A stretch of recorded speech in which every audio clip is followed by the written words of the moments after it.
C'est en voiture que nous pénétrons dans la ZAD de Notre-Dame-des-Landes. En 2 mois, c'est comme si rien n'avait changé.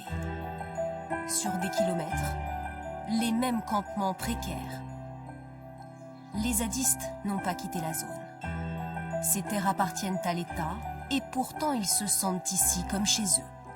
Il serait encore 300 occupants. Armand est l'un d'eux, un maraîcher bien conscient qu'il squatte cette terre. On l'a occupé contre un projet d'aéroport qui a été abandonné et reconnu inutile. Du coup, on l'occupe illégalement, mais on considère qu'on l'occupe légitimement. Des occupants illégaux qui souhaiteraient aujourd'hui rester. Le jeune homme cultive des légumes ici depuis 7 ans.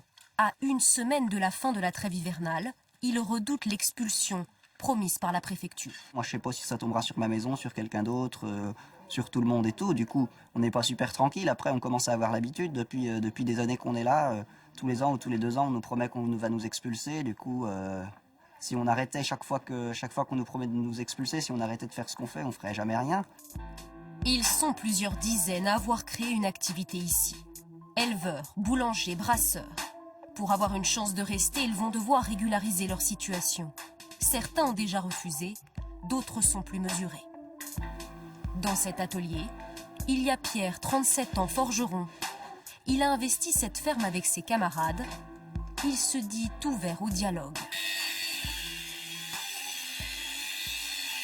Vous êtes prêt à payer un loyer pour exploiter ces terres? Ouais, filer un peu de blé pour dire que légalement, eh ben, c'est nous qui sommes là, c'est pas le problème. Le problème, c'est de savoir dans quelles conditions on le fait. Si c'est un mouvement collectif qui gère l'ensemble des activités ici, l'ensemble des loyers, alors on peut s'organiser.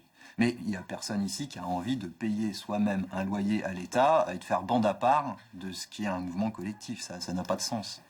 C'est un modèle né de décennies de résistance qu'ils défendent. Ici, ils vivent du troc et comptent bien continuer.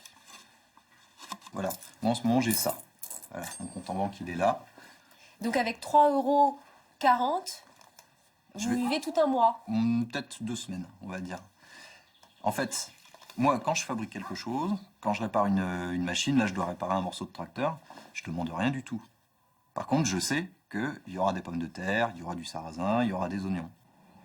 Un discours qui passe mal parfois auprès du voisinage. Certains agriculteurs souhaitent une gestion plus traditionnelle de ces terres. Béatrice Lamy est maraîchère.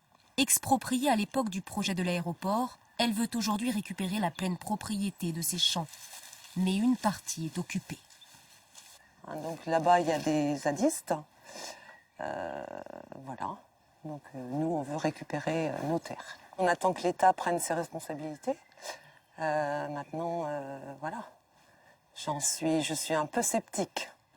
Pourtant, la préfète qui pilote les négociations l'assure. Il y aura bien une évacuation dans les jours à venir. Une expulsion, c'est toujours délicat, hein, donc on va le faire encore une fois avec discernement, mais on ne peut pas accepter qu'il y ait un territoire hors de la République. On va regarder qui a des projets sur ces terres, au cas par cas. Tout le monde est d'accord pour dire que ça va prendre du temps. Les zadistes se disent vigilants et prêts à réagir massivement en cas d'expulsion.